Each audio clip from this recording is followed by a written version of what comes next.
Today, we're about to attempt what Bugatti think is impossible. Matt Armstrong got behind the wheel of the Bugatti Chiron Per Sport that Bugatti said could never be fixed outside their network, and he drove it, not around a car park. You can't do that in a garage. There's just a few places in the world with the right equipment and only a few people in the world with the right training to be able to do that. Not a slow roll across a workshop floor. He drove the car that $1 billion manufacturer declared impossible to rebuild independently, the car they blacklisted, the car they refused parts for, the car their CEO made a 10-minute Instagram video about, the car that was supposed to be the wall that finally stopped Matt Armstrong. He drove it, and Bugatti looks worse right now than at any point in this entire extraordinary story. Think about that sentence for a moment. Bugatti looks bad, not embarrassed, not uncomfortable, not caught in a difficult position. Bad. Because there's a specific kind of bad that comes from being publicly, undeniably, completely wrong about something you stated with total confidence to a global audience. Bugatti did not quietly suggest that independent repair was inadvisable. They did not gently imply that the car might be better off in their hands. They locked the VIN. They refused the parts. They sent a technician from France to declare the car a total loss. They had their CEO deliver a detailed technical argument about why what Matt Armstrong was attempting was beyond the capability of any independent workshop anywhere in the world. They said it could not be done. Specifically, publicly, on the record, and now the car is driving. And Bugatti has nothing left to say that the sound of that W16 engine at full song on a public road is not already saying more clearly and more permanently than any corporate statement could. But to understand the full weight of this first drive moment, you need to understand the complete journey that produced it. Every obstacle, every wall, every corporate tool deployed by $1 billion manufacturer to prevent this exact moment from happening. Because the drive did not just happen. It was earned through months of work in creative engineering and financial risk and public scrutiny and the specific kind of determination that does not respond to opposition by backing down, but by finding a different way through. And the journey to this drive is the most important part of the story. Because the drive without the journey is just a car moving. The drive with the journey is proof. And proof, in the automotive world as in every other world, is the most powerful thing there is. The car story began in October 2025 when Matt Armstrong first heard about a crashed Bugatti Chiron Per Sport owned by Alex Gonzalez. FX Alex G, American influencer, Miami-based, a man who had bought one of only 60 Chiron Per Sports ever produced and crashed it during a stunt that went wrong. Insurance declared it a total loss, paid out, and then Gonzalez did something unexpected. He bought it back from the Copart auction that his own insurance payout had funded for $1.6 million, a steep discount from the $4 to $4.5 million. These cars command in pristine condition, and he brought Matt Armstrong in to fix it, not in Motium, not an authorized dealer, in Miami, in a workshop, by the man who had built a career on doing things manufacturers said could not be done. That decision, that specific choice to bring Matt Armstrong into the project rather than accept Bugatti's terms, is where everything began. Bugatti's response to learning that their crashed Chiron Per Sport was going to be rebuilt independently was swift and comprehensive. They quoted $1.7 million for a factory repair. Gonzalez said no. Rimac personally called and offered to fix the car in France. Gonzalez said no. Rimac came back with $600,000 to $700,000. Gonzalez said no and said he wanted Matt Armstrong to do it in Miami. And at that point, Bugatti deployed the tool that defined the conflict. They blacklisted the VIN. Every authorized Bugatti dealer worldwide instructed not to supply parts for the specific car's vehicle identification number, a global corporate instruction designed to make independent repair practically impossible by cutting off the entire official supply chain at once. And Matt Armstrong looked at that instruction and did what he always does when a door is closed. He built a window. Now let us talk about what the build actually required. Because the first drive moment is only meaningful if you understand what had to happen before it was possible. And what had to happen before it was possible was an engineering achievement of extraordinary complexity and creativity. The front end had taken catastrophic impact. Airbags deployed throughout the cabin. Carbon fiber cracked and shattered across the bodywork. The transmission badly damaged. The gearbox housing shattered. The monocoque showing structural damage that mate Rimac specifically cited in his public statement as evidence of why independent repair was dangerous and inadvisable. And beneath all of the visible damage, hidden by the undivided monocoque, the damage that only became visible when the car was split. The engine had moved forward in the impact, coolant lines crushed, an aluminum engine mount bracket fractured, as designed, deliberately, because Bugatti built that bracket to break and crash to redirect forces through the body rather than through the powertrain. Brilliant engineering, until you discover that replacing it through official channels costs a fortune that is no longer accessible because the VIN is locked.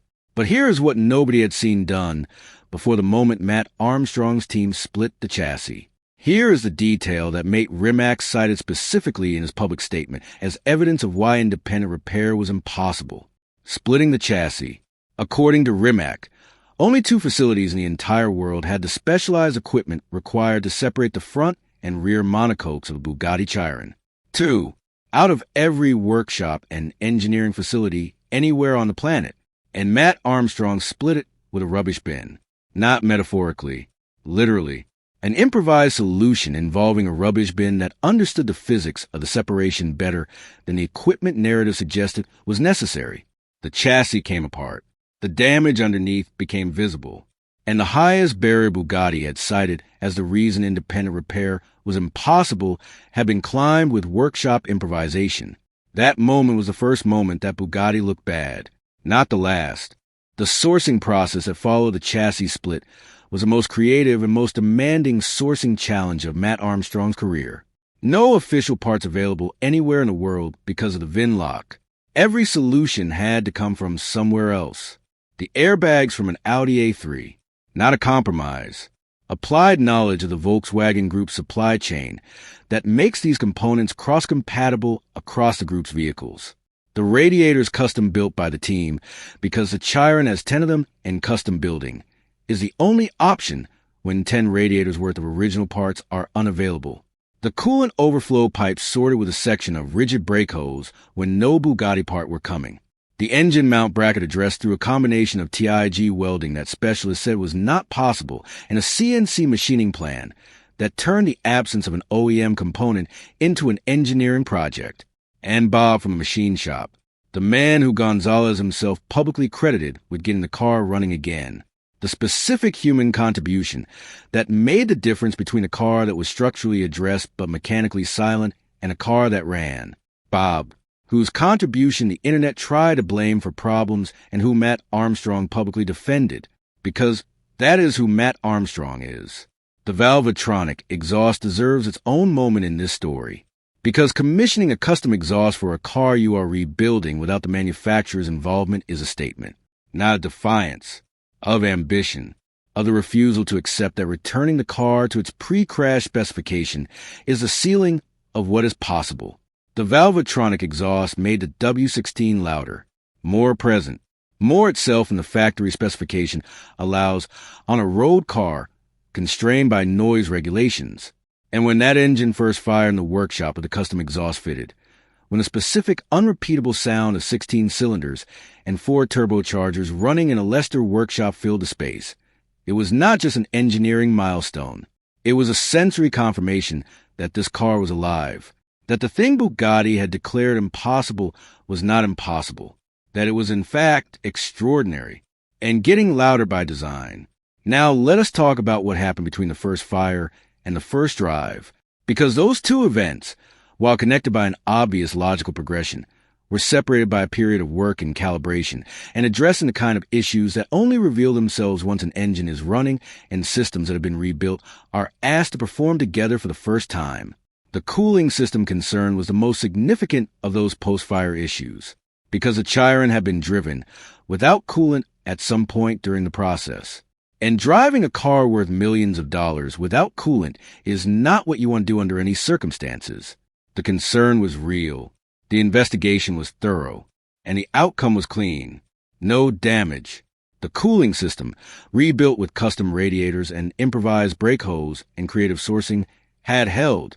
The car that everyone said could not be fixed outside the factory network had been fixed, and its cooling system was fine, and its engine was running, and the first drive was coming.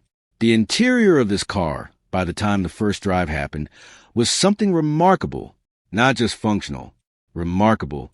Matt Armstrong had commissioned a one-off custom interior that transformed the cabin of a car that had been destroyed by airbag deployment and crash forces into something that honored what a Bugatti Chiron interior is supposed to be while adding the specific character of a build that was made by hand, by people who cared about it, outside every official channel.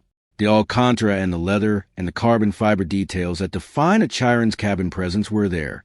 But they were there in a configuration that existed nowhere else in the world, because this was not a Bugatti restoration.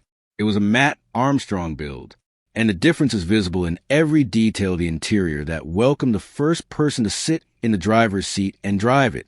And then came the moment, the specific, long-anticipated, globally watched moment, when Matt Armstrong sat in the driver's seat of the Bugatti Chiron Per Sport, that Bugatti said could never be fixed outside her network, and the car moved, under its own power, on a real road, not a car park shuffle, a drive, the W16 engine that produces nearly 1,500 horsepower, doing what it was built to do, moving a car that was built to be the most extraordinary road car in history at the moment of its creation, along a road in the real world with a man who refused to accept it was finished behind the wheel. That drive, that specific moment, is the answer to every locked VIN and refused part in CEO's statement and publicly declared impossibility that this project has been told to accept since the day it began. But here is what the first drive exposed about Bugatti's position that makes this moment genuinely bad for manufacturers.